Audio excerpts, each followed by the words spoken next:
তুই হয়তো ভুলে যাচ্ছিস রে ছোটু যে আমার নামটা কি। মানে জানি ভাই। ওই যে সবাই বলে না, বড় ভাই, মেজো ভাই, ছোট ভাই, সবার ভাই, ভাই ভাই, মিন্টু ভাই। জানিস তো এই নামটাই আমার পরিচয় বহন করে। জি ভাই। কথাগুলো এক নাগাড়ে বলে ওঠে নয়ন। আর তার ছেঁড়া মেন্টাল মিন্টু। মিন্টু বলে কম করে বেশি, বুঝায় কম, বুলেট মারে বেশি। চার দেওয়ালের এক বদ্ধ রুমের ভেতরে বসে কথাগুলো বলছে দুজন মিলে। দুজনের মধ্যে তার ছেঁড়া মিন্টু হচ্ছে গ্যাংয়ের লিডার, আর নয়ন হচ্ছে তার চেলা। কথায় কখন কি মনে হয় দেশের ঘটনা বাতাসের হাওয়ার মধ্যে পৌঁছে যায় তার কাছে। তার এক হুঙ্কারে পুরো শহর কাঁপে, কিন্তু প্রকাশ্যে সে আসে না। আড়ালের ভেতর থেকে দমকা হাওয়াতে লন্ডভন্ড করে দেয় পুরো এলাকা। আসলে সে একটা মাইন্ড গেমার। অল্প বয়স থেকেই সে রাজনীতিতে নয়, বরং পলিটিক্সে বেশি বুবুর্চির এক ছেলে। সে খুব সহজে ইশারার মাধ্যমে বুঝিয়ে দেয় কোন পয়েন্টে কোথায় গিয়ে সহজে ওই জিনিসটাকে নিজের আয়ত্তে করে পাওয়া যাবে। পদে পদে মারে মাইন্ড গেম, আর এক গেমে উন্মাদ পুরো এলাকা। সে রাজনীতিতে নয়, বরং পলিটিক্সে অনেক বেশি বিশ্বাসী করে, কারণ সে মনে করে রাজনীতির থেকে পলিটিক্স অনেক বেশি টাকা। আর সে শুধু বুঝে আর চিনে টাকা। টাকা ইজ টাকা। তার মুখে আর মনে একটাই কথা, টাকা থাকলে দুনিয়াকে সে কিনে নিতে পারবে। তাই সে টাকার জন্য পারে না এমন কোনো কাজই নেই। তার নামের ভয়টা ঢুকিয়ে দিতে চায় সারা বিশ্বের, সরিয়ে দিতে চায় তার পাওয়ার সবার মাঝে। সরকারকে পর্যন্ত সে নিজের আয়ত্তে পরিচালনা করতে চায়। তাই তার মিশন হচ্ছে টাকা।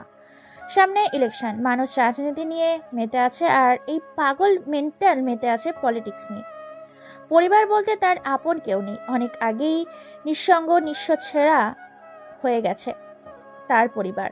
পরিবারের কথা যেহেতু এলো, তাহলে পরিবারের কথাটা পরেই বলছি। আগে চলুন তার জীবনটা শুধু টাকা কেন চায় শুনে আসি। তার নতুন জীবনে কি এমন ঘটেছিল যার জন্য সে শুধু টাকাই চায়। সে মোটামুটি ভালোই একজন গ্যাংস্টার মানুষ। মারতে কাটতে দিন দুপুরে দুবার ভাবে না সে।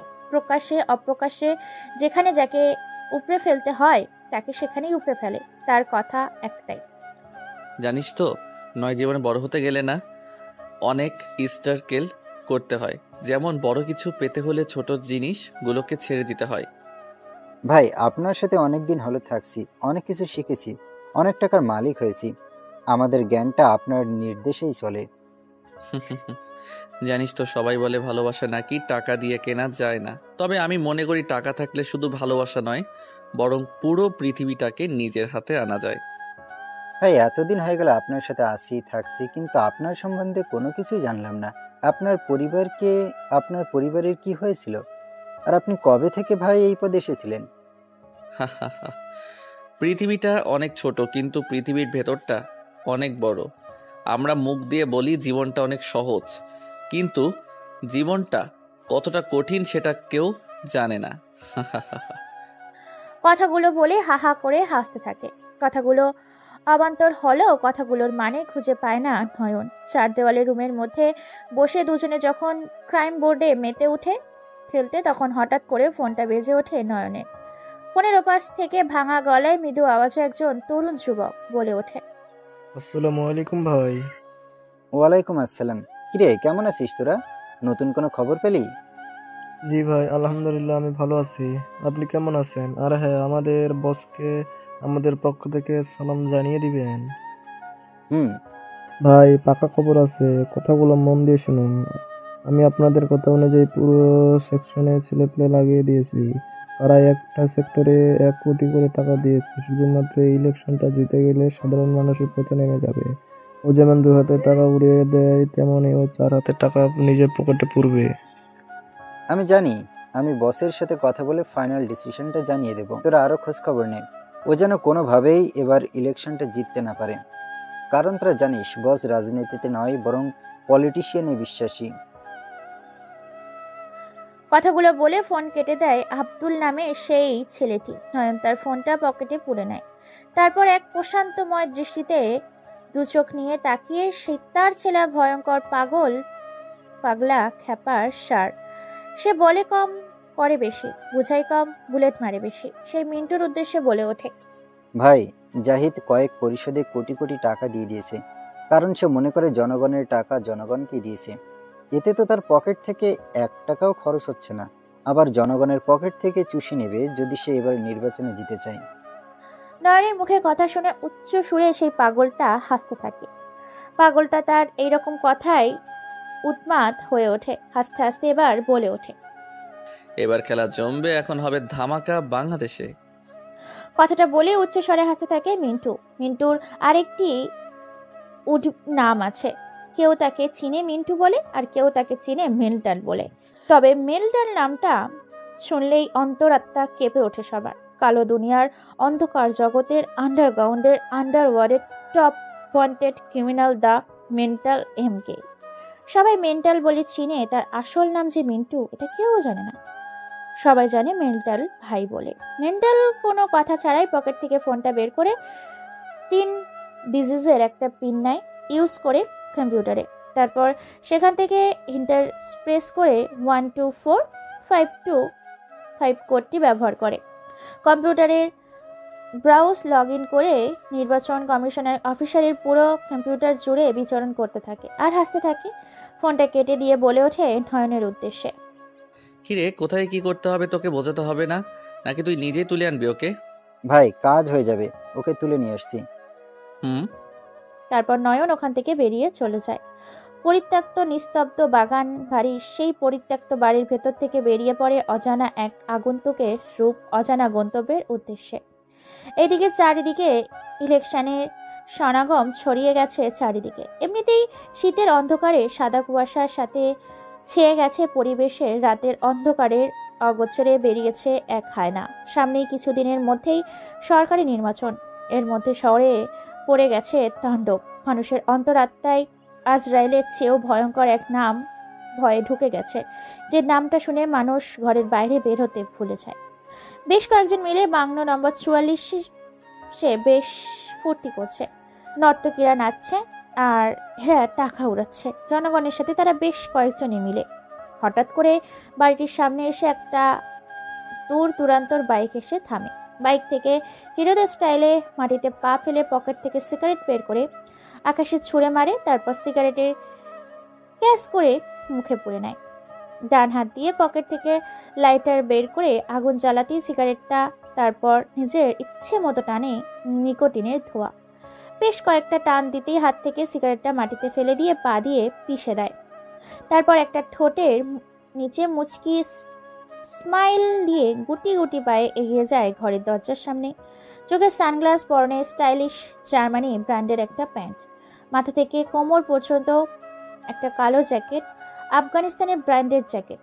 চোখে যেই সানগ্লাসটা লাগিয়েছে ওই সানগ্লাসটা ব্র্যান্ড হচ্ছে মালয়েশিয়া। হাতে গ্লাভস ও ব্র্যান্ডেড ঘড়ি দেখে মনে হচ্ছে এটা কাতারের ব্র্যান্ডের তৈরি করা। মাথায় একটা কালো রঙের টুপি, এই টুপির ভুটান দেশ থেকে নিয়ে এসেছিল। কোমর থেকে পিস্তলটা বের করে তার সামনে নিয়ে আসে। জ্যাকেটের ভেতরে হাতার সামনে রাইফেলটা নিয়ে নেয়। রাইফেলের ব্র্যান্ডেড হচ্ছে the most government of criminal the power of bank, হায়না দ্য কিলার, আন্ডারওয়ার্ল্ডের দ্য গ্রেট শীর্ষ মস্তান অ্যান্ড আন্ডারওয়ার্ল্ডের the criminal of the killer boys mental. রাইফেলটা বাংলাদেশের তৈরি করা, কিন্তু রাইফেলের ভেতরে যে বুলেটগুলো আছে সেই একটা বুলেট তৈরি করা হচ্ছে চীন দেশের।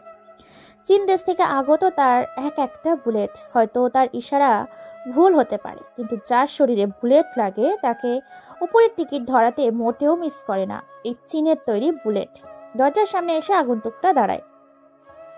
তারপর পকেট থেকে হাতটা বের করে দেওয়ালের কলিং বেল বাজিয়ে দেয় 3 বার। টুং টুং শব্দের ভেতর থেকে একজন এসে দরজা খুলে দেয়। দরজা খোলার সাথে সাথেই ছেলেটি আগন্তুককে দেখার আগেই মাটিতে লুটিয়ে পড়ে। কেননা ছেলেটি দরজা খুলেই চোখ মিলে তাকানোর আগেই দরজার বাইরে যে আগন্তুকটি দাঁড়িয়েছিল সে আগন্তুকটির ধারওয়ালা ব্লেড দিয়ে ছেলেটির গলার শিরা, উপশিরা, শ্বাসনীলা, কণ্ঠনালী এক টানে ছিদ্র করে দেয়। মুহূর্তের মধ্যে ফিনকি কেটে তাজা লাল রক্ত বের হতে থাকে। সমুদ্রের ঢেউয়ের চেয়ে দ্রুত বেগে শরীরের বয়ে জমিনে পড়তে থাকে। ছেলেটির চোখ মেলে তাকানোর আগেই চোখ বন্ধ করে জমিনে পড়ে যেতে নিলে আগন্তুকটি তার ডান পাটা বাড়িয়ে দেয় ছেলেটির মাথায়, তার পায়ের মধ্যে দিয়ে পড়ে। তারপর আগন্তুকটি ছেলেটির মাথাটাকে খুব যত্ন সহকারে জমিনে ফেলে দেয়, কেননা আগন্তুকটি জানে যে গুলি করলে শব্দ হবে অথবা ছেলেটি চিৎকার করবে। তাই বুদ্ধি খাটিয়ে আগন্তুকটি মেন পয়েন্টে তার শিল বসিয়ে দিয়েছে। তার ক্যারেক্টার নেই কোনো ক্ষমা, নেই কোনো দাড়ি, একেবারে ফুল স্টপ। ভেতরে কয়েকজন রাজনৈতিক দলের নেতা বসে বেশ নর্তকীদের নাচ দেখছে। তাদের সাথে ওর উন্মাদ হয়ে মেতে উঠেছে তখনই তাদের ভেতর থেকে সম্রাট নামের এক রাজনৈতিক নেতা হালকা হেসে বলে ওঠে, আরে ওই নৎকি, শুধু কোমর নাচালেই হবে নাকি? আমাকেও সুখ দিতে হবে। আয় রে আয়, আমাকে সুখ দে, তোকে টাকার বিছানায় শুয়ে রাখবো। এদিকে প্রায় 10 জনের মতো সিকিউরিটি পুরো হল রুমটাকে ভালো করে নজরদারি করছে, যেন বাইরে থেকে কেউ ভেতরে প্রবেশ করতে না পারে। তারা সেই লোকটিকে বাইরে যেতে দেখেছিল, কিন্তু ছেলেটি বাইরে থেকে আর ভেতরে আসতে দেখেনি। একটি সিকিউরিটি গার্ড দরজা দিকে এগিয়ে যায়। আগন্তুকটি গুটি গুটি পায়ে এগিয়ে আসে। যখনই আগন্তুকটি দরজা বেয়ে ভেতরে প্রবেশ করতে যাবে, তখনই সিকিউরিটি গার্ডটি বের হয়। সিকিউরিটি গার্ডটি কোনো কিছু বুঝে ওঠার আগেই আগন্তুকটি পকেট থেকে একটা ধারালো চাইনিজ ছুরি বের করে মাথার মাঝ বরাবর কপালের ওপর কোপ দিয়ে দেওয়ালে গেঁথে দেয় সেই সিকিউরিটি গার্ডটির মাথাটি। সিকিউরিটি গার্ডটি যখনই আহা বলতে যাবে, তখনই তার মুখের ওপর 5 আঙুলের গোটা হাত ঠুকিয়ে দেয়। তারপর তার মুখের ভেতর থেকে কণ্ঠনালীটা ছিঁড়ে বের করে নিয়ে আসে। আগন্তুকটি মুচকি একটা হাসি দেয়, সেখান থেকে কেটে পড়ে।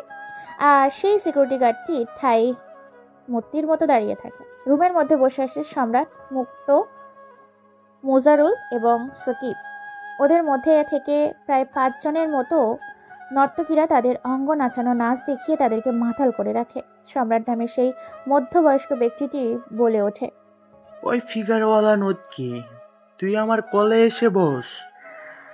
আরো কিছু বলতে এই মুখটা হা করেছে সম্রাট, কিন্তু শেষ কথাটি উচ্চারণ করার আগেই হঠাৎ কোথা থেকে যেন ঝড়ের মতো সিডর তুফান হায়রা রকেটের গতিতে এসে সম্রাটের শরীর থেকে মাথাটা আলাদা করে মাথার উপরে পা দিয়ে দাঁড়িয়ে যায় একটা অজানা আগন্তুক।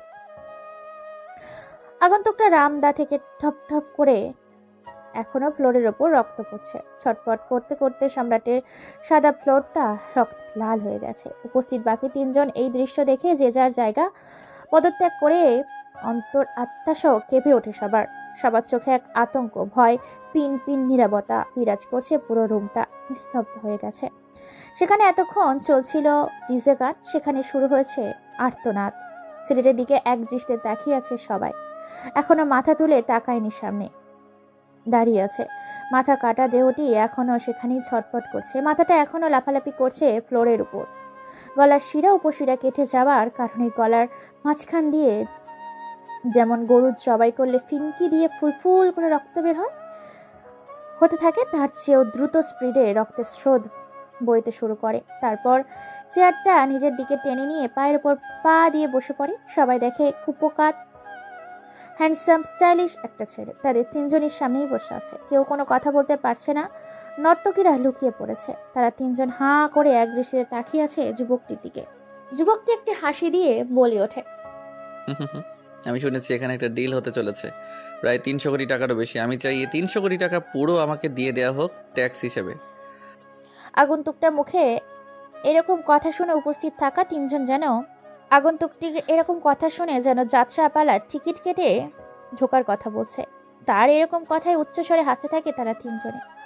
উপস্থিত থাকে 3 জনের মধ্যে থেকে সাকিব বলে ওঠে, কি রে খাঙ্কির পো, তুই কি বলিস? আমরা রাজনীতি করে জনগণের কাছ থেকে কোটি কোটি টাকা কামাবো এত কষ্ট করে, আর তোকে সেই টাকা দিব? আগন্তুকটি সাকিবের মুখে এরকম কথা শুনে তেমন কোনো রিয়াকশন দিল না। পকেট থেকে হালকা করে ব্ল্যাক কালারের সিগারেট বের করে লাইটার জ্বালিয়ে নিকোটিনের ধোঁয়াগুলো ছাড়তে থাকে। আকাশের দিকে তাকিয়ে মুচকি একটা হাসি দিয়ে সিগারেটটা হাতে নিয়ে কেউ কোনো কিছু না বুঝে ওঠার আগেই সাকিবের 2 চোখের মধ্যে জ্বলন্ত সিগারেটের নিকোটিনের সহ সিগারেটটা ঢুকিয়ে দেয় তার 2 চোখের মধ্যে। চোখগুলো মুহূর্তের মধ্যে ঝলসে গিয়ে কালো রঙে রূপান্তরিত হয়ে যায়, পুরো অন্ধ হয়ে যায়। যন্ত্রণায় ছটপট করতে থেকে সাকিব দৌড়াতে থাকে। এটা দেখে বাকি উপস্থিত থাকা আরো 2 জন মুক্তা আর মোজাহারুল ভয়ের শেষ, ভয়ে জোড়া শুরু করেছে। সবাই উপরে বসে পড়ে। তারা দুজন কেউ কোনো কিছু বলতে পারে না। তারপর সাকিবের মুখের ভেতর থেকে হাত ঢুকিয়ে জিহ্বাটা বের করে নিয়ে আসে বাইরে। তারপর জ্বলন্ত সিগারেটের আগুন দিয়ে তার জিহ্বার মধ্যে ফোঁটা দিতে থাকে। মুহূর্তের মধ্যে জিহ্বাটা পুড়ে ফোসকা দিয়ে ছাই হয়ে যায়। জিহ্বার ভেতরে রাখতে পারছে না, বাইরেও রাখতে পারছে। শুধু বাইরে বাংলা কুত্তার মতো জিহ্বাটাকে বের করে রেখে ফ্লোরের সাথে ঘষতে থাকে সে। তারপর তার ATM card, debit card, black card, CD card, driving licence, কোম্পানির লাইসেন্স, এমনকি তার পুরো প্রপার্টি নিয়ে নিজের আয়ত্তে নেয় সেই আগন্তুকটি। তারপর সেই আগন্তুকটি নর্তকীদের সামনে সাকিবকে পুরো উলঙ্গ করে। সাকিবকে অনেক বিশ্রীভাবে সারা শরীরে ব্লেড দিয়ে ছিঁড়ে ছিঁড়ে খণ্ড খণ্ড করে দেয় শরীরের চামড়া কেটে, মাংস কেটে তার উপরে রাসায়নিক 40 এফআইডি নামক এক রাসায়নিক ঢেলে দেয়। মুহূর্তেই মধ্যে পুড়ে শরীরে আগুন জ্বলে যায়। এমনিতেই যা অত্যাচার হয়েছে, শরীরের ব্যথায় না পাচ্ছিল দৌড়াতে আর না পাচ্ছে সহ্য করতে, শুধু পাগলের মতো চিৎকার করছে। সাকিবের এরকম ভয়ানক মৃত্যু দেখে গলা শুকিয়ে গেছে মোজাহারুল আর মুক্তা। তারা কোনো কথা ছাড়াই ভয়ে তারা তাদের প্রপার্টির সম্পদ সবকিছু লিখে দেয় ওই আগন্তুকটির নামে, একটু হেসে বেরিয়ে আসে সেখান থেকে, যেন তারা হাত ছেড়ে বাঁচল। কিন্তু তারা জানে না আরও তাদের সাথে নতুন কিছু হতে চলেছে। বেরিয়ে যাবার সাথে সাথেই নয়ন সহ আরও 7 জন সেই বাংলোর ভেতর প্রবেশ করে। তারপর সেখান থেকে এত কিছু ঘটে যাওয়ার পরও রঙ্গনীলা মেতে ওঠে। নর্তকীরা নিয়ে পড়ে থাকে একটা রুমে। এটা দেখে যেই 7 জন রুমের মধ্যে প্রবেশ করেছিল, তারা নিজেদের সামলাতে না পেরে তারা ওই কাজে লিপ্ত হয় এবং উপস্থিত থাকা রুমের মধ্যে সবাইকে নৃশংসভাবে হত্যা করে পুরো রুমকেই আগুন জ্বালিয়ে বেরিয়ে পড়ে। আর সেখানে লিখে দেয় মেন্টাল দ্য এমকে। দেখতে দেখতে রাতটা ঘনিয়ে এসেছে। চারদিকে মোটামুটি ফজরের আজান দেওয়া শুরু করেছে। মুসলিমরা মসজিদে যাচ্ছে, কেউ বের হচ্ছে শরীর চর্চায়, আবার কেউ বের হচ্ছে নিজের জীবিকা নির্বাহ করার জন্য কঠোর পরিশ্রমের উদ্দেশ্যে, কেউ তার আপনজনের কাছে দেশ বিদেশে থেকে ফেরত এসে। রাতের এই পিন পিন নীরবতা বিরাজ কেটে সকালের কোলাহলে মেতে ওঠে পুরো দুনিয়া। সকালের এই মনোমুগ্ধকর পরিবেশে খবরের কাগজে, টেলিভিশনের পর্দায় সাংবাদিকদের কোলাহল, মানুষের সমাগমে পুরো বাড়িটাকে বাংলো নম্বর 66। বাড়িটিকে ঘিরে হাজারো মানুষ একের পর এক মৃত লাশের বডি বের করছে আর সাংবাদিক টেলিভিশনের খবর প্রচার করছে। মানুষ পত্রিকা পড়ছে। পুলিশ, সিআইডি তদন্ত করে জানতে পেরেছে এসবের পেছনে গ্যাংস্টার দ্য কিলার ও পাওয়ার হায়না bank mafia the killer, voice the বাদশাহ, the of the it's god father the MK. MK নামটা শুনতেই মানুষের শরীরের লোমগুলো খাড়া হয়ে যায়। তারা জানে যে এই এমকে কতটা ভয়ানক। বাংলাদেশের প্রায় 9টি ও বেশি আইন বাহিনী এই এমকে খুঁজে বেড়ায়, কিন্তু এখনো এর কোনো কোল কিনারা খুঁজে পায়নি। শুধু এতটুকুই জেনেছিল যে রাজনীতিতে বিশ্বাসী নয়, বরং পলিটিক্সে বিশ্বাসী এবং পারদর্শী। দেখতে দেখতে সকাল 9টা বেজে যায়। ভার্সিটির ছাত্রছাত্রীরা, স্কুলের ছাত্রছাত্রীরা তাদের নিজ গন্তব্যের উদ্দেশ্যে চলতে শুরু করেছে। গুটি গুটি পায়ে এগিয়ে যাচ্ছে একটি handsome, dashing look the perfect body. কলেজের গেট পেরিয়ে ভেতরে প্রবেশ করে সেই অজানা ছেলেটিকে দেখতেই কলেজের ভেতর থেকে একজন চিৎকার দিয়ে বলে ওঠে, আরে মিন্টু যে, আয় বস, এইদিকে আয়। কই থাকিস বলতো, তোরে আজকাল খুঁজেই পাওয়া যায় না। মিন্টু নামটা শুনতে পেছন ঘুরে তাকায় ছাত্রছাত্রীরা। আসলে ভার্সিটির সবচেয়ে উচ্ছৃঙ্খল ছেলে হচ্ছে এই মিন্টু। কথায় কথায় মানুষকে মারপিট। আসলে এই ছেলেটি এমনই। ছেলেটি আর কেউই নয়, আমাদের এই গোপন আগন্তুক মিন্টু, ওরফে আন্ডারওয়ার্ল্ডের পাওয়ার অফ ব্যাংক হায়না the killer boy is mental the killer MK. ছেলেটা কোনো কথা না বলে তার বন্ধুদের সাথে সাক্ষাৎ করে, তারপর বলে ওঠে, আর বলিস না, সামনে ইলেকশন, সব মিলিয়ে ব্যস্ত হয়ে পড়েছি। কারণ তোরা তো জানিস আমি কি জিনিস। ভাই মানতে হবে, তোর পাওয়ার আছে। আর তোকে দেখলে আচ্ছা আচ্ছা মন্ত্রীগুলো তাদের প্যান্টে হিসু করে দেয়। জানিস তো ভাই, পিছনে 10 জনকে নিয়ে সাহসিকতা দেখাতে নেই, বরং সামনে 10 জন রেখে একাই লড়ে যাওয়াটাকে সাহসিকতা বলে। এবারে এমপি পর্যায়ে গেলি না কেন? আমাদের পুরো কলেজ তোকে ভোট দিবে। আরে পাগলা, এমপির তো কোনো দামই নেই। এদেশে তোর কোনো মূল্য নেই। এমপি কেউ তো কিনে রাখা যায় নিজের জুতার নিচে। আমি এমন একজন হতে চাই, আমার কোথায় দেশ চলবে। অল দ্য বেস্ট বন্ধু। আমরা সবসময় আছি তোর পাশে, আছি, থাকবো আর থাকতে। জয় বাংলা। আমি ইসলামের একজন বীর সৈনিক যোদ্ধা, জামাত ইসলাম। আচ্ছা শোন, সবাই কালাসে যাই। মিন্টুর পোশাকে আছে হ্যান্ডসাম স্টাইলিশ ড্যাশিং লুক। যেতে যেতে চোখ পড়ে মিন্টুর একটা ডানা কাটা পরির দিকে। আহ, দেখতে যেন কি মায়াবী। হাতে কাঁচের চুড়ি, ঠোঁটে লাল গোলাপের লিপস্টিকের, মুখে লেগে আছে মধুময় হাসি। চুলগুলো ছেড়ে দেওয়া, কমানোর পর্যন্ত কোমর দোলানো। অসম্ভব সুন্দর রূপবতী, এই ভার্সিটির সর্বোচ্চ সেরা বিশ্ব সুন্দরী মেয়ে মিনা। প্রিয় ভাই ও বোনেরা, এই গল্পের বিশেষ একটা কথা আমি তুলে ধরছি। আমি রাইটার হবার পাশাপাশি একজন চ্যানেলের অ্যাডমিন। আপনারা অনেকেই আমাদের সাথে কথা বলার জন্য ব্যাকুল হয়ে পড়েছেন এবং আপনাদের আমরা রিপ্লাই দিই, আপনাদের সাথে আমরা কথা বলি। পরিশেষে ভাই ও বোনেরা, আপনারা নিজেরা অশ্লীল কাজে যুক্ত থাকেন এবং আমাদেরকেও আপনাদের অশ্লীল কাজে যুক্ত করেন। আপনাদের কাছে আল্লাহর ওয়াস্তে 2 হাত জোর করে বলছি, আমাদের সাথে কথা বললে কথা বলতে পারেন, কিন্তু আমাদের অনুমতি ছাড়া কোনো হোয়াটসঅ্যাপ গ্রুপে, মেসেঞ্জার গ্রুপে অথবা কোনো জায়গায় আমাদের অ্যাড করবেন না।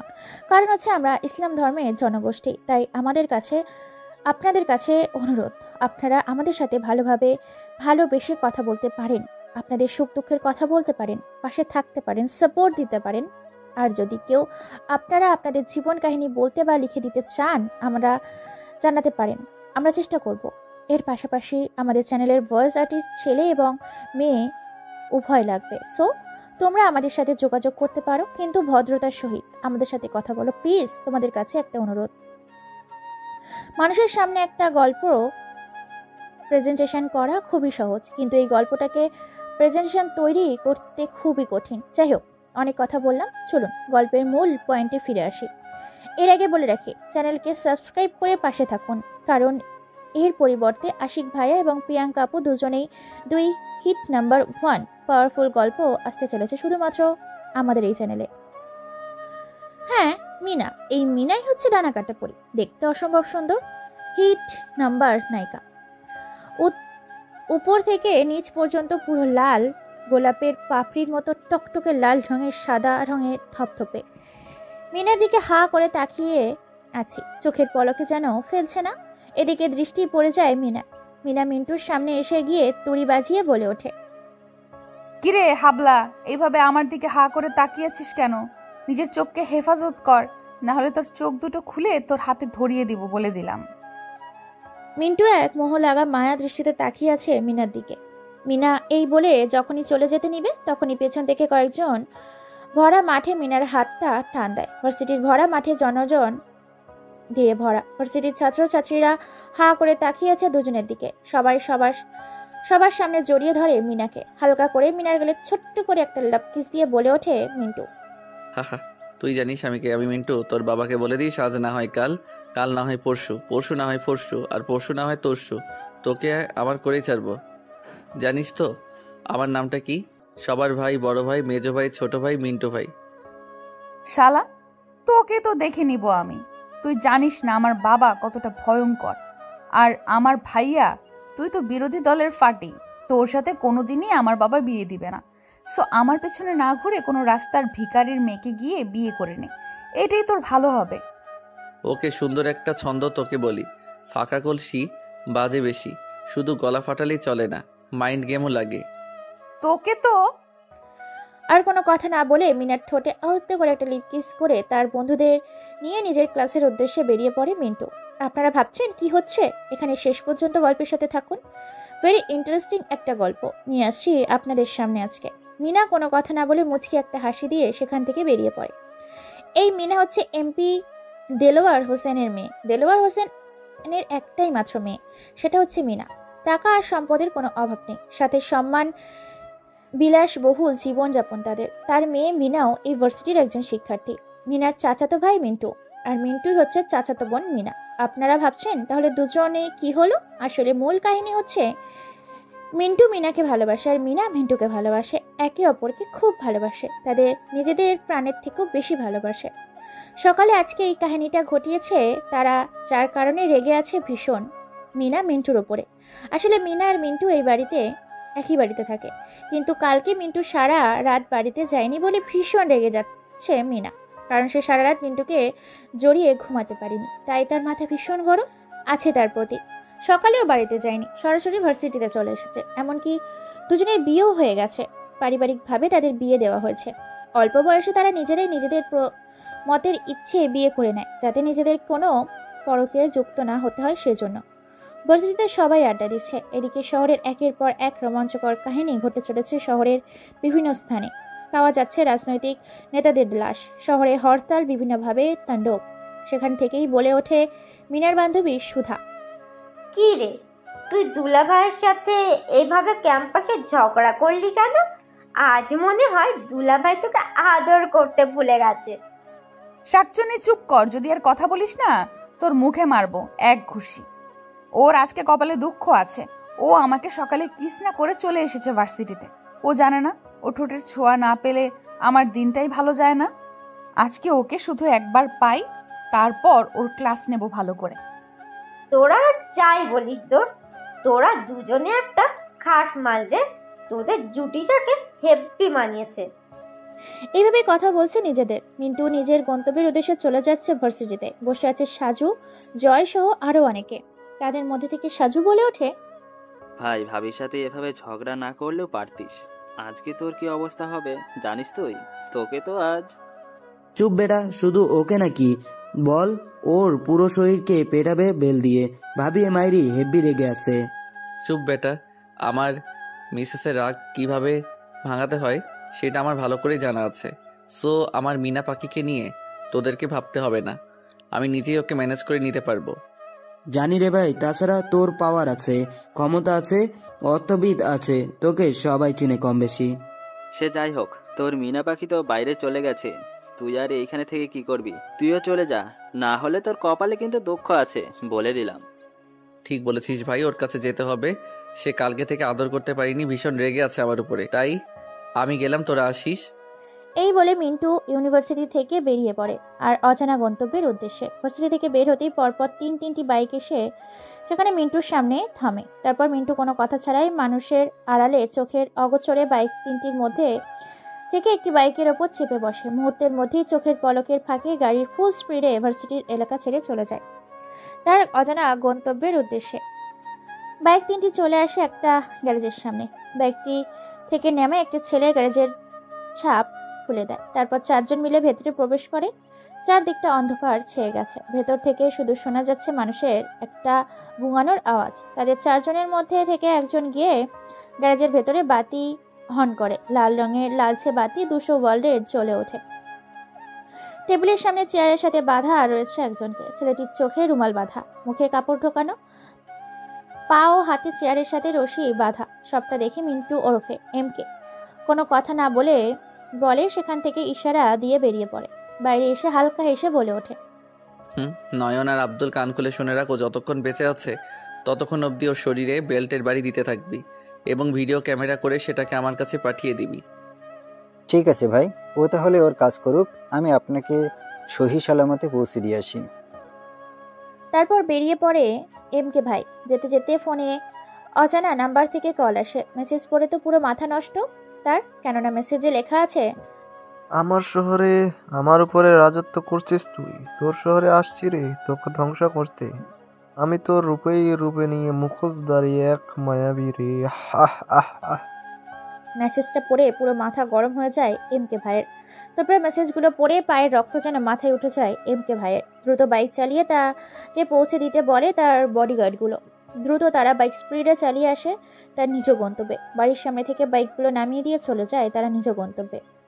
গুটি গুটি পায়ে মিন্টু বাড়ির ভেতরে প্রবেশ করে। বাড়ির সামনে গিয়ে কলিং বেল বাজাতেই ভেতর থেকে মিন্টুর চাচি আম্মু দরজা খুলে দেয়। তারপর সে বাড়ির ভিতরে প্রবেশ করে। তার চাচি আম্মুকে সালাম দেয়। মিন্টুকে দেখতেই বলে ওঠে, কিরে বাবা, কোথায় ছিলিস এই কয়দিন? জানিস তো তোকে ছাড়া পুরো বাড়িটা ফাঁকা ফাঁকা লাগে।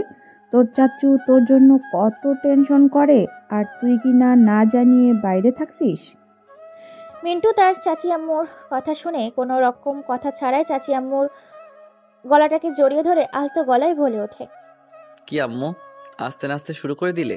আমি জানি যে তোমরা আমার জন্য কত টেনশন করো, আর বাবাইকে তো বলে দিয়েছি যেন আমার জন্য টেনশন না করে। হয়েছে, আর ন্যাকামো করতে হবে না, যা ফ্রেশ হয়ে আয়। আমি তোর জন্য খাবার রেডি করছি। ওকে আম্মু, ঠিক আছে, আমি ফ্রেশ হয়ে রেডি হয়ে আসছি। এই বলে মিন্টু আর কোনো কথা না বলে সেখান থেকে সিঁড়ি ভেদ করে তার নিজের রুমে চলে যায় ফ্রেশ হতে। বাথরুমে ঢুকেছে ফ্রেশ হতে, শাওয়ারের নিচে পানি ছেড়ে দিয়ে ইচ্ছে মতো শরীরটাকে ভিজিয়ে দিচ্ছে।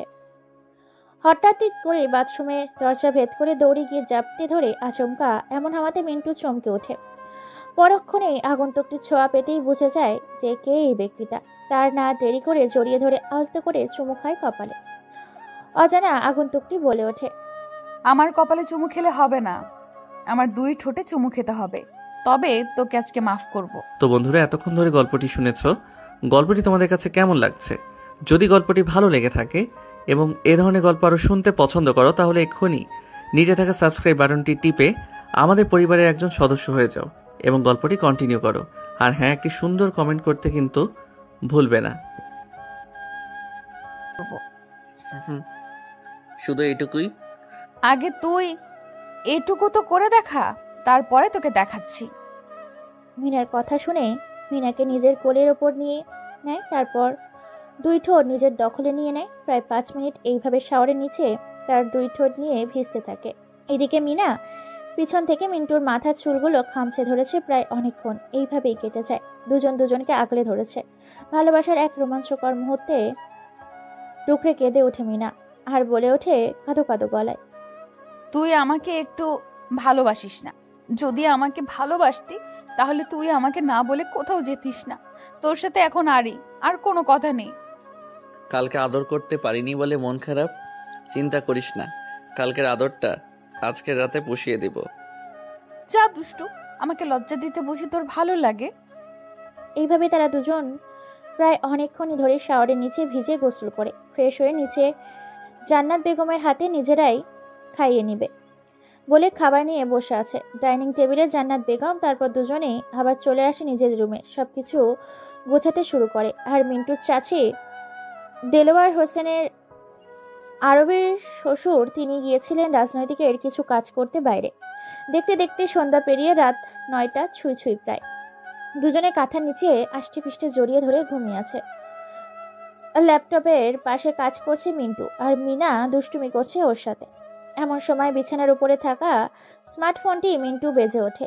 ফোনের স্ক্রিনে তাকিয়ে দেখতে পায় অজানা থেকে ফোন এসেছে। ফোনটা যখনই রিসিভ করতে যাবে তখনই মিনা ফোনটা রিসিভ করেই আর বলে ওঠে, এই কে রে তোরা? তোদের আক্কেল জ্ঞান নেই? এখন কোন সময় তোরা ফোন করেছিস? তোরা জানিস না এখন আমি আমার জামাইটাকে আদর করছি? তোদের সাহস কি করে হয় বলতো যে তোরা এই সময় ফোন করিস? মিনার কথা শুনে মিন্টু মাথায় হাত দিয়ে দেয়। ফোনের ওপাশে কে ছিল না ছিল কোনো কিছু না ভেবেই না জেনেই হুট করে এতগুলো ঝাড়ি দিয়ে দেয় মিনা অজানা ব্যক্তিটিকে। ফোনের ওপাশে থাকা অজানা ব্যক্তিটি এতগুলো ঝাড়ি খেয়ে কোনো কথা না বলে চুপটি করে ফোনটি কেটে দেয়। তারপর মিনাকে চুপ করিয়ে মিন্টু নিজের বুকের সাথে জড়িয়ে নেয়, কিন্তু তবুও যেন মিনা শান্ত হচ্ছে না।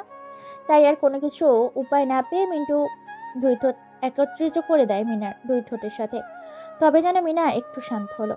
তারপর তাকে বুকের সাথে জড়িয়ে ধরে। ফোনের দিকে তাকিয়ে দেখতে পায় এটা আর কেউ না, বরং তার চাচা দেলোয়ার হোসেনের গোপন সিক্রেট নাম্বার থেকে ফোন এসেছে তার কাছে। কিন্তু মিনা এখনো জেগে আছে, না করতে পারছে ফোন, না করতে পারছে মেসেজ, আর না পারছে। তাই আর কোনো কিছু উপায় না পেয়ে মিনাকে জড়িয়ে ধরে চুমু খেতে থাকে, সাথে তাকে আদর করতে থাকে। আদর করতে করতে এক পর্যায়ে মিনার সাথে সে হারিয়ে যায় অজানা সেই সমতলের সাগরের গহীনের বুকে। দুজনে ধীরে ধীরে ক্লান্ত হয়ে যায়। তারপর মিনাকে শুইয়ে দিয়ে নিজের পোশাক পরে বেরিয়ে যায় এক অজানা আগন্তুকের উপর। বাইরে বের হতেই পকেট থেকে ফোনটা বের করে দেলোয়ার হোসেনের নাম্বারে ফোন দেয়। দেলোয়ার হোসেন কেবিনে বসে মাথায় হাত দিয়ে নিকোটিনের ধোঁয়াগুলো ছাড়ছে আর আকাশে উড়িয়ে দিচ্ছে। এক পর্যায়ে মিন্টু ফোন করতেই রিসিভ করে দেলোয়ার সাহেব। দেলোয়ার হোসেন ফোন রিসিভ করে বলে, জি চাচা, বল কি হয়েছে, কোনো খবর পেয়েছো? তুমি কোথায় আছো? দ্রুত আমার কেবিনে চলে আসো, তোমার সাথে আমার জরুরি কিছু কথা বলার আছে। চাচা, এখন তো আমার পক্ষে যাওয়া সম্ভব নয়, কারণ আমি একটা মিশন কমপ্লিট করব, তারপরে তোমার ওখানে যাব। কিছুক্ষণ অপেক্ষা করো। আমি এখানে ওয়েট করছি, তোমার কাজগুলো সেরে দ্রুত আমার কাছে আসো, তোমার সাথে খুবই জরুরি বিষয়ে কথা বলার আছে। ওকে চাচা। ফোন কেটে দেয় এই বলে। দেলোয়ার হোসেন। অজানা আগন্তুকটি পায়ে হেঁটে রাস্তার মাঝে আসতেই ব্ল্যাক কালারের দুটি BMW কার এসে থামে। গাড়িগুলো থেকে একজন মুখোশধারী ব্যক্তি বের হয়ে গাড়ির জানালা খুলে দেয়। তারপর ভেতরে প্রবেশ করা অজানা ব্যক্তিটি। গাড়িগুলো সেখানে আর এক মুহূর্ত দেরি না করে বেরিয়ে পড়ে অজানা এক সংগ্রামের উদ্দেশ্যে। এদিকে সামনে এর কয়েকদিনের মধ্যে নির্বাচন, তাই মানুষ এখন থেকেই আতঙ্কের সাথে হইচই লাগিয়েছে পুরো শহরে। সাংবাদিকদের খবরাখবর তোলপাড় লেগে গেছে পুরো টেলিভিশন এবং খবরের কাগজের হেডলাইনে। এদিকে রাতের অন্ধকারে একের পর এক পাওয়া যাচ্ছে রাজনৈতিক নেতাদের মৃতদেহ। গাড়িগুলো ফুল স্পিডে ফাঁকা রাস্তার মধ্যে এই অন্ধকারে একেবারে হাই ফুল স্পিডে এই রাস্তা কাঁপানোর এক সংগ্রাম চলছে দ্রুত বেগে। অন্যদিকে আপনাদের টুনটুনি মিনা পাখি ফিনা ঘুমের ঘরে বলছে, ওই শোন, আমাকে আরো আদর কর, আমার ঠোঁটে নয় আর কপালে নয়, এবার তোকে আমার বুকে কিস করতে হবে। আমি মা হতে চাই, তুই আমাকে আরো আদর দিবি, আমাকে মা হওয়ার সুখ দিবি।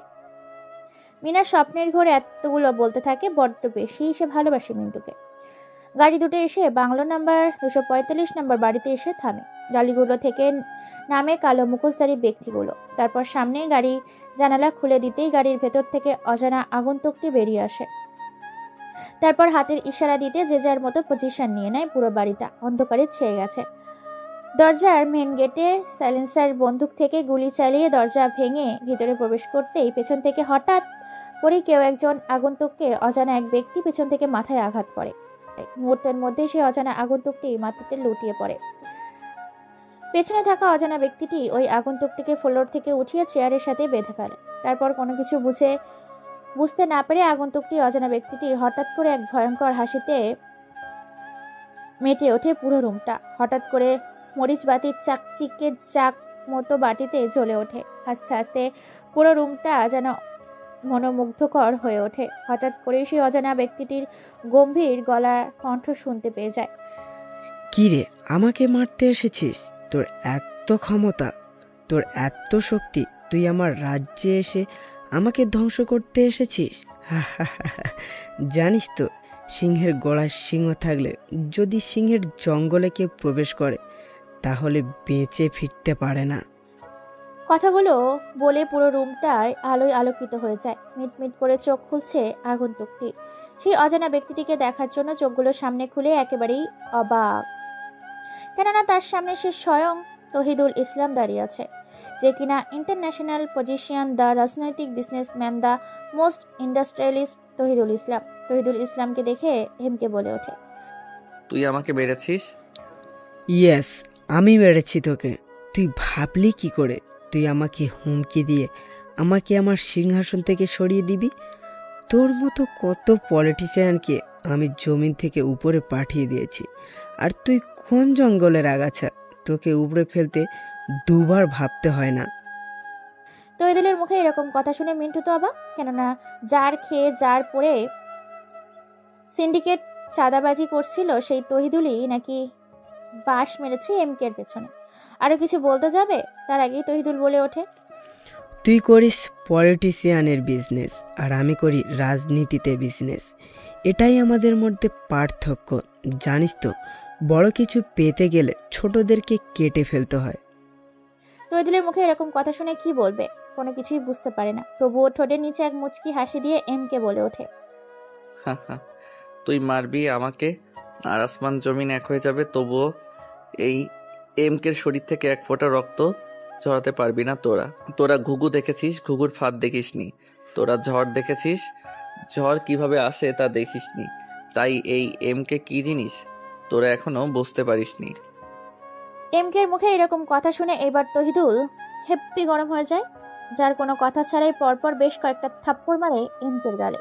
কোনো কথা না বলে মুচকি একটা হাসি দেয় আর বলে ওঠে, আমার খেয়ে আমায় পড়ে আমার গায়ে হাত তুলছিস? হা হা হা। তহিদুল আর কিছু বলতে যাবে তার আগেই হঠাৎ করে কোত্থেকে যেন ঝড়ের বেগে চারদিক থেকে বুলেটের তুফান আসতে শুরু করে। এই বদ্ধ অন্ধকার ঘরের ভেতর চারদিকটা শুধু গুলির আওয়াজ শোনা যায়। হঠাৎ করে দরজা জানলা ভেঙে প্রবেশ করে প্রায় 8 থেকে 10 জনের মতো কালো পোশাকের মুখোশধারী কয়েকজন ব্যক্তি, যাদেরকে দেখে হাত থেকে পড়ে যায় তহিদুলের বন্দুকটি। তহিদুল আর চোখে তাকায় এমকের দিকে। এমকে উচ্চ স্বরে হাসতে থাকে। চেয়ার থেকে হিরোদের স্টাইলে উঠে গলার মাঝ বরাবর শ্বাসনালীতে মারে এক লাথি। প্রায় কয়েক ফুট দূরে গিয়ে ছিটকে পড়ে তৈথুল। আব্দুল নয়ন এসে হেমকের হাতে বাঁধনও পায়ের বাঁধন খুলে দেয়। নয়নের হাতে থেকে রূপার তৈরি 3 কোনিয়া চাইনিজ কুড়ালটা নিয়ে একের পর এক কলা গাছের মতো কাটতে থাকে রুমের মধ্যে উপস্থিত থাকা তার দরের ছেলেদেরকে। কারো গলায় তো কারোর পায়ে, কারোর পায়ে তো কারোর কপালে, কারোর কপালে তো কারোর পেটে, পেটে তো বুকে। একের পর এক রূপার তৈরি কুড়ালটা দিয়ে মুহূর্তের মধ্যে পুরো রুমটাকে গোরস্থানের শ্মশান বানিয়ে ফেলেছে এই এমকে। এমকে আবার বলে ওঠে, প্রশ্ন নয়, তুই তো জানিস আমি কি জিনিস, তাই কোনো কথা নয়। হামিদুল সাহেব ও তার পরিবারকে নৃশংসভাবে কে হত্যা করেছে, তুই ও কি তাদের সাথে জড়িত ছিলি? মৃত্যুর আগে সত্য কথাটা বলে যা। ভাই, আমি তো অত সব জানি না, তবে আমি জানতাম যে আপনার বাবা মাকে মারা হয়েছে।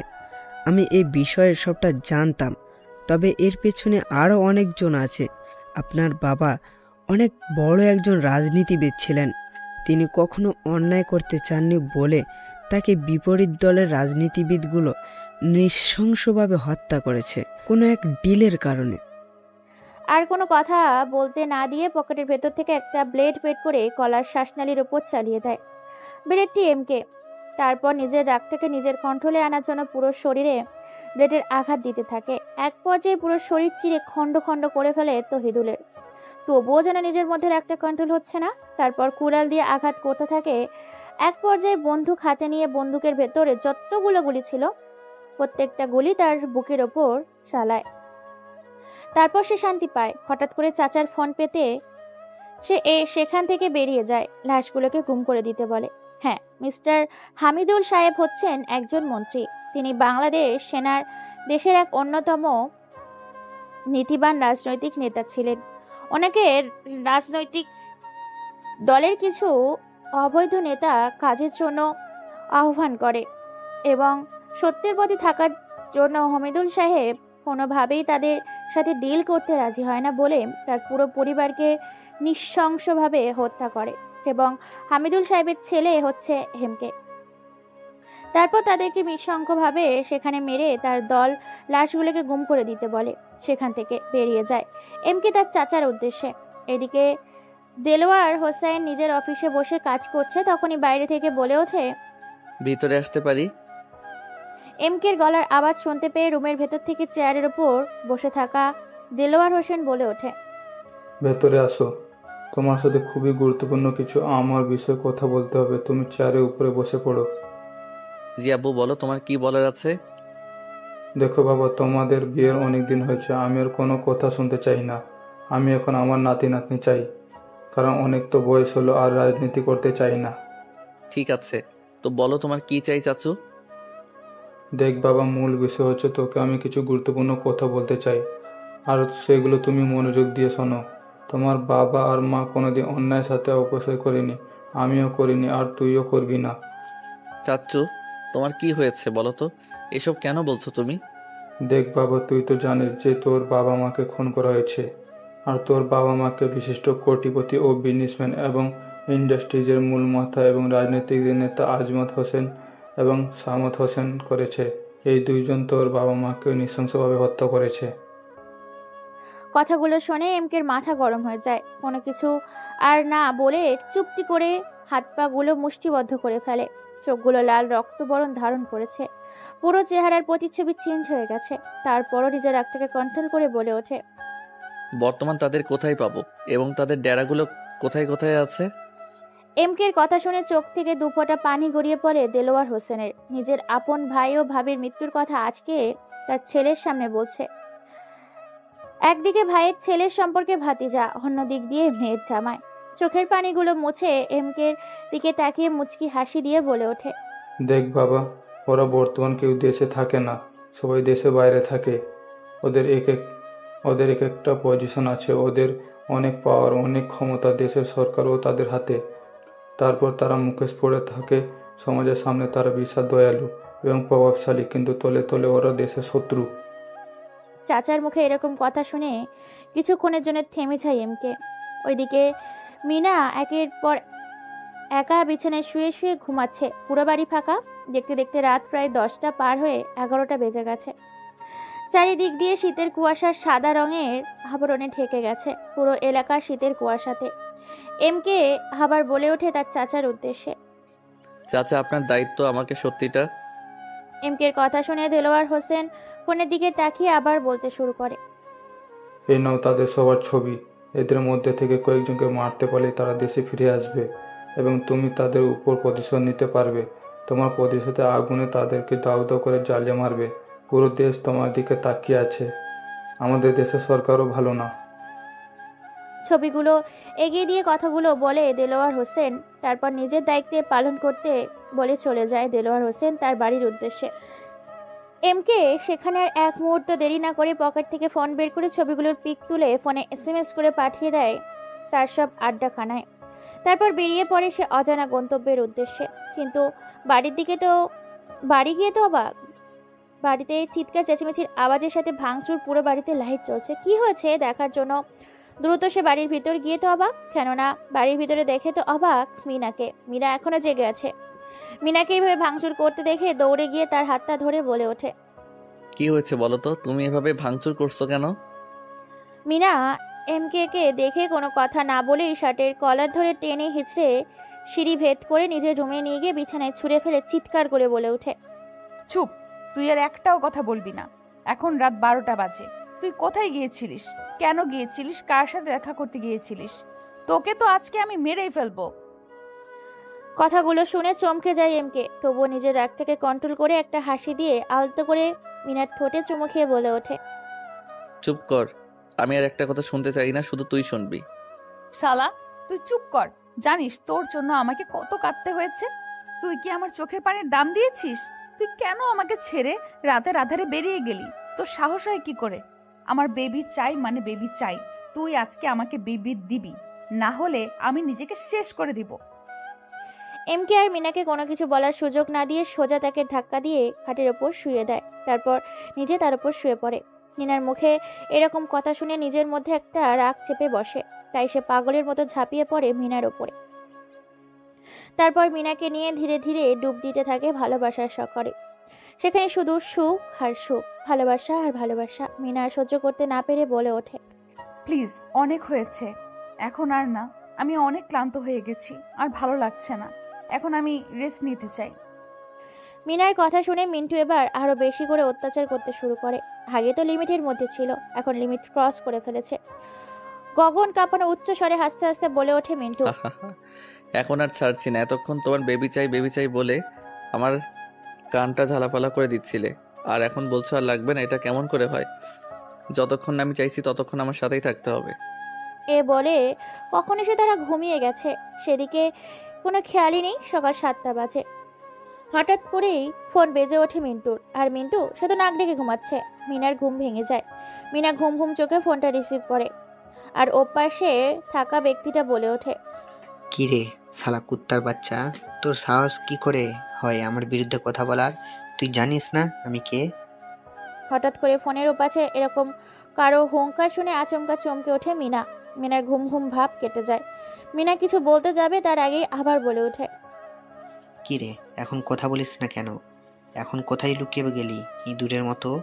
যদি তোর সত্যিকারের ক্ষমতা থাকে ও সাহস থাকে তাহলে আমার দ্বারাই এসে আমাকে তুলে নিয়ে যা। কথাগুলো বলে কোনো কিছু বলার সুযোগ না দিয়ে ফোনের ওপাশে থাকা ব্যক্তিটি ফোনটা কেটে দেয়। ফোনের দিকে হা করে ড্যাব ড্যাব করে তাকিয়ে আছে মিনা। একবার ফোনের দিকে তাকাচ্ছে তো আরেকবার মিন্টুর দিকে তাকাচ্ছে। অবশেষে তাকে পরে জিজ্ঞাসা করবে বলে ফোনটা রেখে দিতে যাবে, তার আগে হাতে থাকা ফোনটি বেজে ওঠে। ফোনটা রিসিভ করতেই ফোনের ওপাশে থেকে আবার কেউ একজন বলে ওঠে, হ্যালো ভাই, আপনি বর্তমান কোথায় আছেন? ওদের দলের 4 জনকে আমরা তুলে এনেছি। শালাগুলো আপনার সম্বন্ধে অনেক বাজে বাজে কথা বলছে। কি করব বলেন? একেবারে দুনিয়া থেকে সরিয়ে দেব নাকি আপনার জন্য রেখে দেব? কথাগুলো শুনে মিনা তো চমকে যায়। কি বলছে ফোনের ওপাশে থাকা ব্যক্তিরা? আপনারা ভাবছেন মিনা তো জানে যে তার রাজনীতি করে এসব করতে পারে, কিন্তু মিন্টু যে রাজনীতি করে ঠিকই, কিন্তু মিন্টুর আসল পরিচয় যে এমকে সেটা তো কেউই জানে না।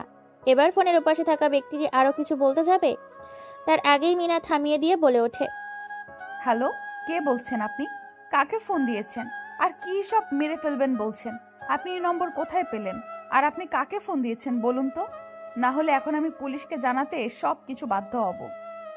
ফোনের পাশে থাকা নয়ন নামে ছেলেটি মিনার গলা শুনতে পেয়ে দ্রুত ফোন কেটে দেয়, যেন সে হাত ছেড়ে বেঁচে এমন ভাবতে পারেনি যে ওর ভাইয়ের বদলে ওর মিনা ফোনটা ধরবে। দ্রুত ফোনটা বন্ধ করে দেয়, কিন্তু ফোনটা বারবার বন্ধ দেখাচ্ছে।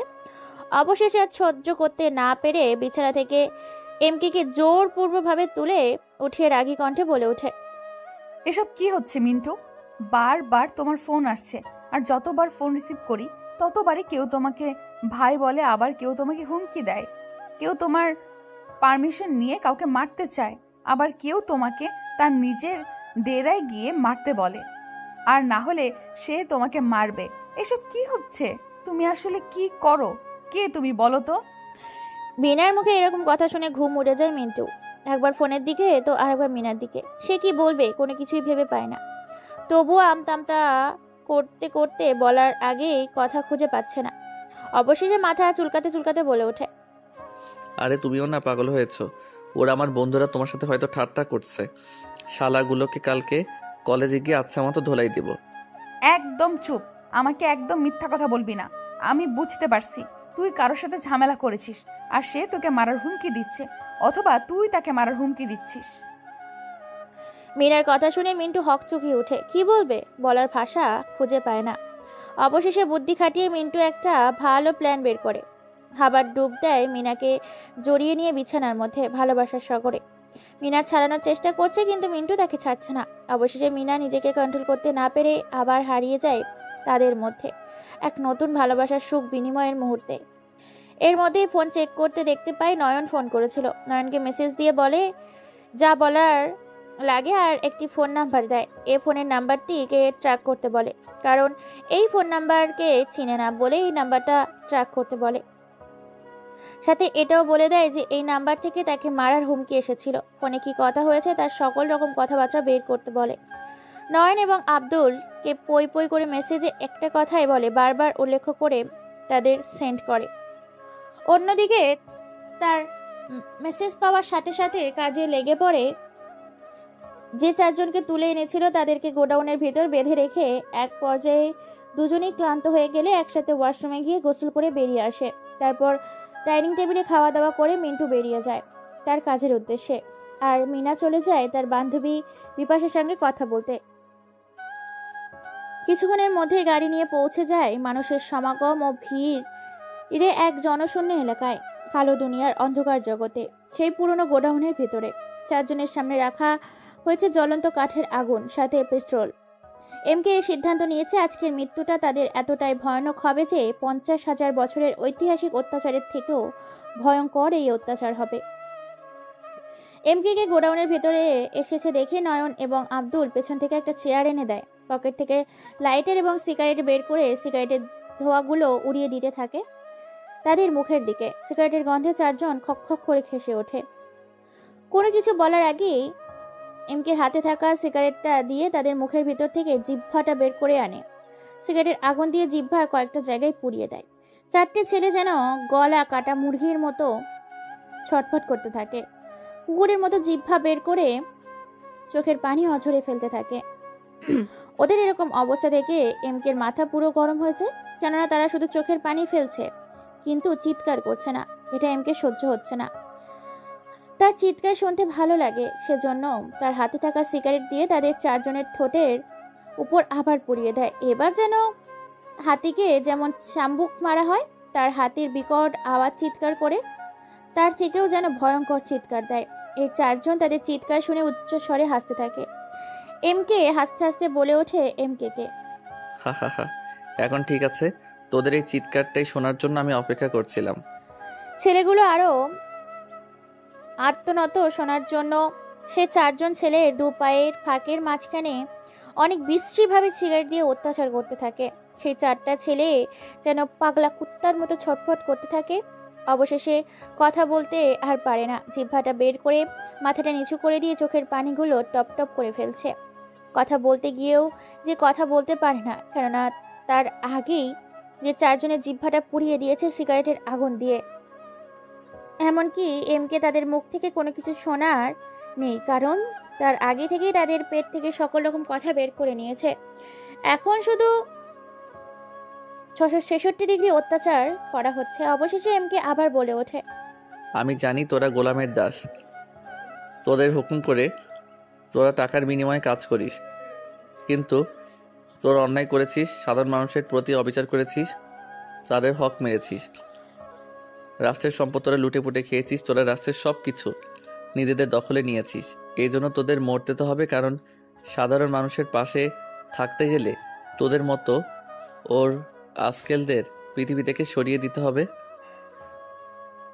এই বলে একটা রহস্যময় মুচকি হাসি দেয়। তারপর নয়ন এবং আব্দুলের দিকে তাকিয়ে একটা বাঁকা হাসি দিয়ে 18 জাতীয় কিছু নিয়ে আসতে বলে এবং সে 4জন ছেলের চোখে লাগিয়ে দিতে বলে, যাতে তারা নিজের অত্যাচারটা নিজের চোখে দেখতে না পায়, যেন চোখের পাতাগুলো ফেলতে না পারে। সেজন্য তাদের চোখগুলোকে আটকে দেয় আঠার সাথে। এরপর আবার বলে ওঠে, শোন, এই তাদের শাস্তি ভয় দেখানোর জন্য ছিল, এটা তাদের শাস্তি নয়। তাদের শাস্তি হচ্ছে তাদের 4জনকে উলঙ্গ করে উল্টো ঝুলিয়ে তাদের দেখে যতক্ষণ প্রাণ থাকবে ততক্ষণ চাবুকের বাড়ি দিতে থাকবে। এইগুলো শুনে ছেলেগুলো চেয়ারের সাথে হুমড়ি খেয়ে একের পর এক পায়ের সামনে গিয়ে পড়ে। কথা বলতে পারে না, তবুও মাথা পায়ের সামনে নিয়ে নেয়। এমকে বুঝতে পারে, কিন্তু তবুও তাদের কোনো কিছুই বলার সুযোগ না দিয়ে সেখান থেকেই এক ভয়ঙ্কর হিংস্র হায়না রূপে বেরিয়ে যায়। আর নয়ন আর আব্দুল তাদের বসের কথা মতো তাদের ল্যাংটা করে উল্টো ঝুলিয়ে লোহার তার কাটার চাবুক দিয়ে একের পর এক তাদের শরীরে আঘাত করতে থাকে এবং তাদের 4জনের ফোন থেকে ভিডিও করে প্রত্যেকটা নাম্বারে সেন্ড করে দেয়। সেগুলো তাদের সাথে বেশি কন্ট্যাক্ট করেছে এবং সন্দেহজনক। ভিডিওগুলো সেন্ড করার সাথে সাথেই দেখে ফেলে আমজাদ এবং সামাদ হোসেন। তাদের দলের 4টা ছেলে। এরকম অবস্থা দেখে নিজ থেকেই আমজাদ হোসেন এবং সামাদ হোসেনের চোখ থেকে দুফোঁটা নোনা পানি গড়িয়ে পড়ে জমিনে। এই প্রথম কারোর জন্য তাদের চোখের পানি পড়ল। তারা অনেক মানুষের প্রতি অবিচার, অত্যাচার, নির্যাতন করেছে, কিন্তু আজকে নিজের চোখে কারো এরকম ভয়ানক অত্যাচার হতে দেখে তাদের অন্তরাত্মা কেঁপে ওঠে। দ্রুত তাদের সবগুলো দলের লিডার এবং ছেলে পেলেকে ভিডিওগুলো পাঠিয়ে দিয়ে সতর্ক করে দেয় এবং তারা শপথ গ্রহণ করে যতক্ষণ না এই এমকে মেরে ফেলছে ততক্ষণ অবধি তারা আর সুখে শান্তিতে থাকবে না। কোন পার্টি কোন দিন কোন রাষ্ট্রীয় এবং রাজনীতিকে কাজে যোগ দেবে না। এমকের অনুসন্ধানে তারা পুরো দল, টিম এবং সে নিজেও বেরিয়ে পড়েছে। এদিকে সব কাজ শেষ করে আবার বাড়িতে চলে আসে। বাড়িতে গিয়ে নিজের রুমে গিয়ে তো সে অবাক, কেননা সে সময় তার চান পাখিটা ড্রেস চেঞ্জ করছিল। এটা দেখে মায়া ভরা এক চাহনিতে তাকিয়ে থাকে তার দিকে। হঠাৎ করে মিনার আয়নার দিকে চোখ পড়তে মিনা কাশি দিয়ে বলে ওঠে, ছি, তোর লজ্জা করে না এইভাবে লুকিয়ে কারো ড্রেস চেঞ্জ করা দেখতে? মিনার মুখে এরকম কথা শুনে যেন আকাশ থেকে পড়লো। মিন্টু মুচকে একটা হাসি দিয়ে গুটি গুটি পায়ে এগিয়ে যায় মিনার সামনে। তারপর মিনার সামনে গিয়ে আলতো করে মিনার 2 ঠোঁটের ওপর নিজের ঠোঁট দিয়ে একটু চুমু খেয়ে বলে ওঠে, লে হালুয়া, কও কি তুমি? আমি তোমার স্বামী লাগি। আমি শুধু দেখবো না, প্রয়োজনে পরিয়ে দিতেও পারি। আজকে তো আমার ইচ্ছে করছে নিজের হাতে আমার বউকে তার পরনের পোশাকটা পরিয়ে দিতে। মিন্টুর মুখে এরকম কথা শুনে লজ্জা মাখা একটা হাসি দিয়ে মুখ লুকায় মিন্টুর বুকে আর বলে ওঠে মায়া ভরা কণ্ঠে, আজ হঠাৎ করে নিজে থেকে এত রোমান্টিক? বুঝলাম না কি হচ্ছে আমার সাথে। আমি স্বপ্ন দেখছি নাকি বাস্তবে দেখছি? যাকে কিনা আমাকে জোর করতে হতো আমায় আদর করতে, আর আজকে কিনা সে নিজে থেকে আমাকে শাড়ি পরিয়ে দিতে চাইছে। অবশেষে মিন্টু আবার একটা ভিলেন রকমের হাসি দিয়ে শাড়িটা নিয়ে এগিয়ে যায় মিনার সামনে। তারপর বলে ওঠে, আমি তোমার স্বামী। আমি আদর করতে পারি, মারতেও পারি, কাটতেও পারি, আবার ভালোবাসতেও পারি, আবার পরিয়েও দিতে পারি। ওকে, একটা শর্তে তোমাকে আমি আমার শাড়ি পরাতে দিতে পারি, তবে চোখ বন্ধ করতে হবে, কেননা আজকে কেন জানি আমার লজ্জা করছে। ওরে বাবা, আমার লজ্জাপতি, কিন্তু তা তো হবে না। আমি চোখ মেলে সবকিছু চেঞ্জ করব, তুমি শুধু দেখতে থাকো। এই বলে মিন্টু একে একে মিনার শরীর থেকে সবকিছু চেঞ্জ করে একটা নীল শাড়িতে নীল পরি সাজিয়ে তোলে। আর মিনা লজ্জায় নিজের চোখ বন্ধ করে ফেলে। নীল শাড়িতে আজকে মিনাকে অসম্ভব সুন্দর লাগছে। নীল ডানা কাটা হুড পরি। মিন্টু মিনার পেটের আঁচল থেকে শাড়িটাকে এক সাইড করে নিজের 2 ঠোঁটে ছোঁয়া দেয় তার নাভির উপরে। সাথে সাথেই 11,000 কারেন্টের শক্ট যেন তার শরীর দিয়ে প্রবাহিত হয়। সাথে সাথে মিন্টুর মাথাখানা মিনা নিজের পেটের সাথে খামছে ধরে, আর মিন্টু হাসি দিয়ে বলে ওঠে, হা হা হা, এইটুকুতে এই অবস্থা? যদি আরো কাছে টেনে নিতাম তাহলে তোমার কি হতো? তুমি কিন্তু খুব দুষ্টু হয়ে গেছো। এবার আমাকে ছাড়ো, আমাকে যেতে হবে আমার এক বান্ধবীর পার্টিতে। জানি না সে আজকে আমাকে ইনভাইট করেছে, তোমাকেও সাথে করে নিয়ে যেতে বলেছে। কিন্তু আমার তো এখন যাওয়া হবে না, অফিসের কিছু কাজ আছে।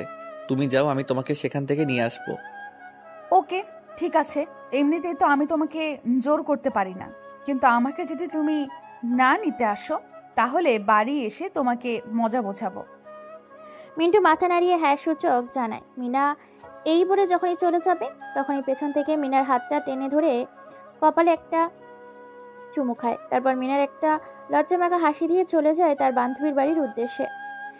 এইদিকে সেই 3টা ছেলেকে মারতে মারতে আধমরা করে ফেলেছে, প্রায় শরীরের মাংসগুলো খুলে খুলে পড়ছে। মাঝে মধ্যে রক্তমাখা শরীরের চামড়াগুলো ফেটে যাওয়ায় সেই জায়গাগুলোতে বাজারের সব থেকে চিকন দামি লবণটা ছেটানো সাথে সাথেই পানি ছেটাচ্ছে যে ক্ষতস্থানগুলোতে। ততই ছেলেগুলো আর্তনাদের সাথে চিৎকার করছে, কিন্তু তাদের চিৎকার বাইরে যায় না, কেননা পুরো রুমটাই সাউন্ড প্রুফ। এক পর্যায়ে ছেলে 3টা শরীরের মাংসগুলো খসে পড়তে শুরু করে। ছেলেগুলা মারতে মারতে তারা 16 ঘন্টা পর ছেলেগুলো পৃথিবীর এই সুন্দর মায়া মমতা ত্যাগ করে ছেলেগুলোর ফোনগুলোতে আবার ভিডিও পাঠিয়ে দেয় সবগুলো নাম্বারে। তারপর ফোনগুলো পুরোপুরি নষ্ট করে দেয় যাতে তাদের লোকেশন ট্র্যাক করতে না পারে। অন্যদিকে আগেরবার ভিডিওটা পাওয়ার সাথে সাথে আমজাদ হোসেন ও সাম্মাদ হোসেন তাদের লোকদের মোবাইল লোকেশন ট্র্যাক করার জায়গায় চলে আসতে বলে। কিছুক্ষণের মধ্যে তারা উপস্থিত হয়ে যায় সেই জায়গায়, কিন্তু তার আগেই নয়ন ও আব্দুল সেখান থেকে পালিয়ে যায়। আমজাদ হোসেন ও সামাদের লোকেরা সেখানে এসে দেখতে পায় পুরো রুমটা ফাঁকা, শুধু তাদের দলে সেই 4টা ছেলে নির্মমভাবে অত্যাচার করার কারণে রশির সাথে ঝুলে আছে তাদের মৃত 4টি দেহ। ফোন করে সব ঘটনা জানায় সামাদ ও আমজাদ হোসেনকে। আমজাদ হোসেন এটা শুনে তার পাশে দাঁড়িয়ে থাকা কয়েকজন বডিগার্ডের উপর পরপর বেশ কয়েকটা গুলি চালায়। বডিগার্ডগুলো সেখানে কলা গাছের মতো শুয়ে পড়ে, সামনে থাকা কাচের গ্লাসটি ভেঙে ফেলে। আমজাদ হোসেন ও সামাদ হোসেনের এইরকম রাগ দেখে পাশে থাকা কয়েকজন বডিগার্ড তাদের শান্ত হতে বলে। এবার মাঠে নিজেরাই নামবে বলে সিদ্ধান্ত নেয়। আমজাদ হোসেন বলে ওঠে সামাদ হোসেনকে, তারপর দুজনে বেরিয়ে পড়ে এমকে দুনিয়া থেকে সরিয়ে দেবে বলে। এদিকে মিনা তার বান্ধবীদের সাথে পার্টিতে গেছে তার ওই বান্ধবীর বাড়িতে। কোনোভাবে কোনো এক নেটওয়ার্কের মাধ্যমে সব খবর পেয়ে যায় আমজাদ হোসেন ও সামাদ হোসেনের লোকেরা।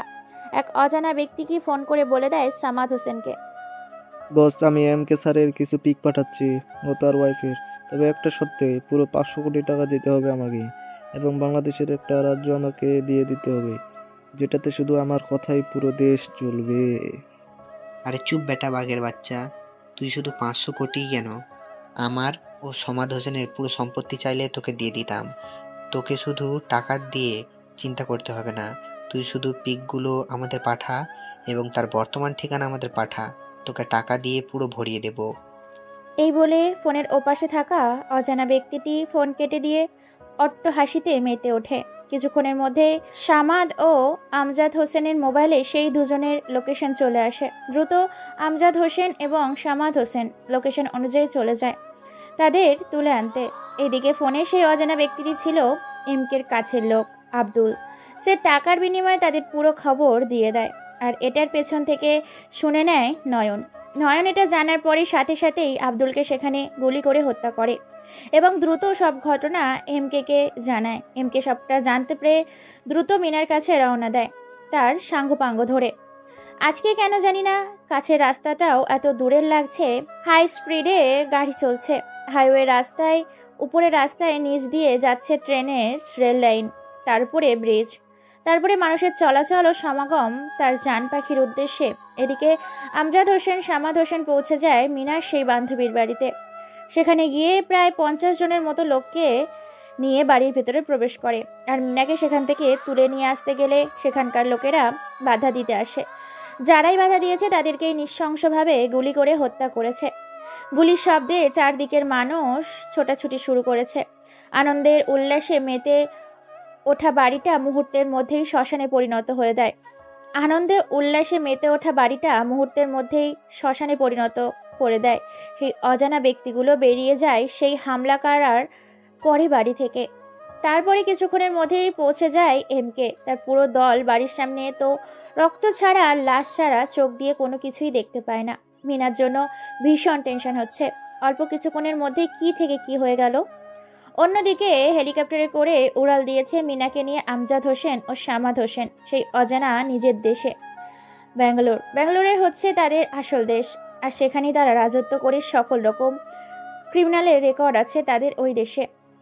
পর্নোগ্রাফি থেকে শুরু করে নারী পাচার থেকে শুরু করে শিশু পাচার, অত্যাচার থেকে হীরা পাচার, সকল রকম বেআইনি কাজ তারা সেখানে বসেই পুরো পৃথিবীতে ছড়িয়ে দেয়।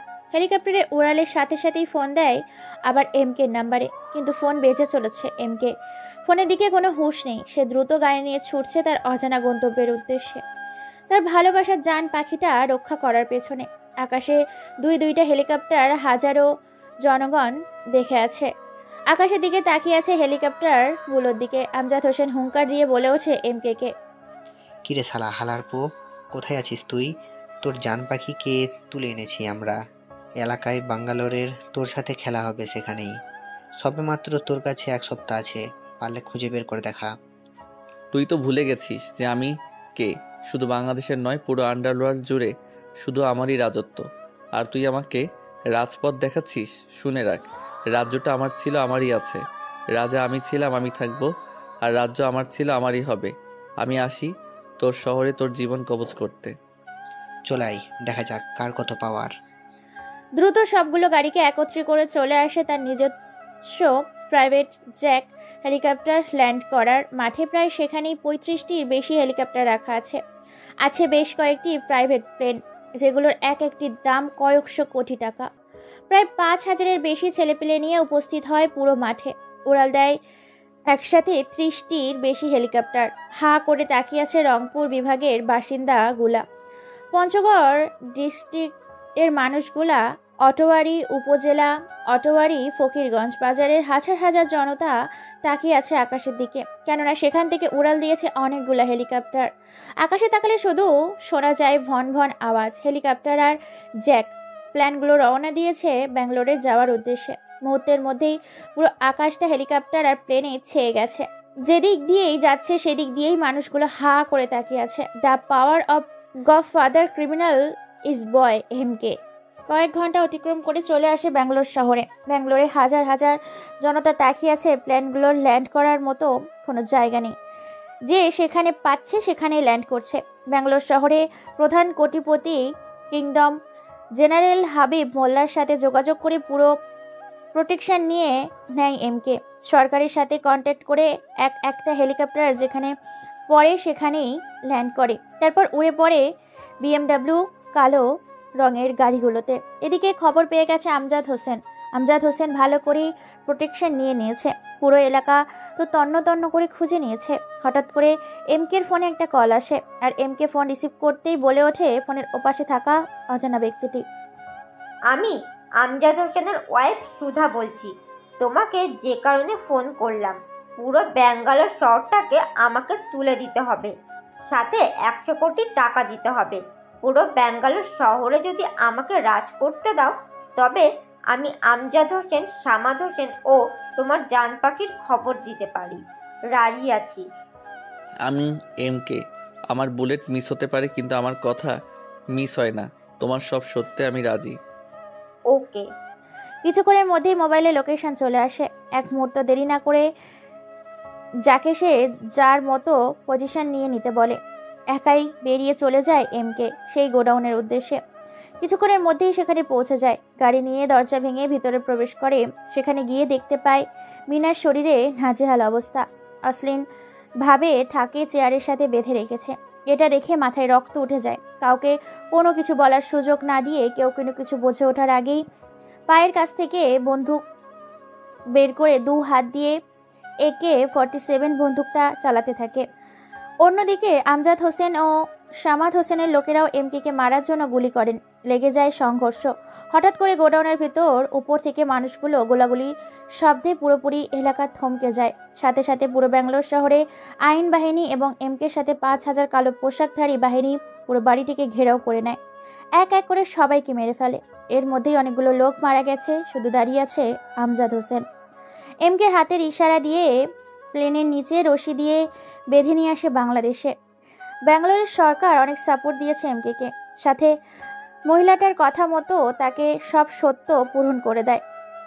হেলিকপ্টার নিচে রশি দিয়ে বেঁধে দেয় সামাদ হোসেন এবং আমজাদ হোসেনকে। তারপর আমজাদ হোসেন ও সামাদ হোসেনের পায়ে ও হাতে প্লেনের ওপর থেকে নিচে গুলি করে হেলিকপ্টারের ওপর থেকেই পেট্রোল ঢেলে দেয় তাদের ওপর। তারপর আগুন জ্বালিয়ে দেয় তাদের শরীরে। দাউ দাউ করে আগুন জ্বলছে আর চিৎকার করছে। বাতাসের হাওয়া আর আগুনের প্রবণনে ধাওয়া করে জ্বলছে তাদের শরীর। জ্বলতে জ্বলতে পুরো মাংসগুলো খসে পড়ে যায় জমিনে। বাংলাদেশে কয়েক ঘন্টা পর এসব উপস্থিত হয়, সাথে ওদের কঙ্কালগুলো। শুধু এসেছে তারা, তাদের রক্ত বা শরীরের চামড়া মাংস কোনো কিছুই আসেনি, শুধু এসেছে কঙ্কালগুলো। তারপর সেই কঙ্কালগুলোকে ভেঙে ফেলে এমকে। সারা পত্রিকায় টেলিভিশনে ছড়িয়ে যায় আন্ডারওয়ার্ল্ড এবং আন্ডারগ্রাউন্ডের ক্রিমিনাল বয় এমকে। মিনা বেশ রেগে আছে। রুমের ভেতরে প্রবেশ করতে মিনা বলে ওঠে এমকে, ওখানে দাঁড়াও, রুমে ঢুকবে না। তুমি একটা গডফাদার মাফিয়া কিলার, তোমার কথায় পুরো আন্ডারওয়ার্ল্ড চলে, আর তুমি এতদিন ছদ্মবেশে আমার সাথে ছিলে। এমকে আরো কিছু বলতে যাবে, কিন্তু বলতে দেয় না মিনা। আবার বলে ওঠে, কি বলবে তুমি, কি বলবে?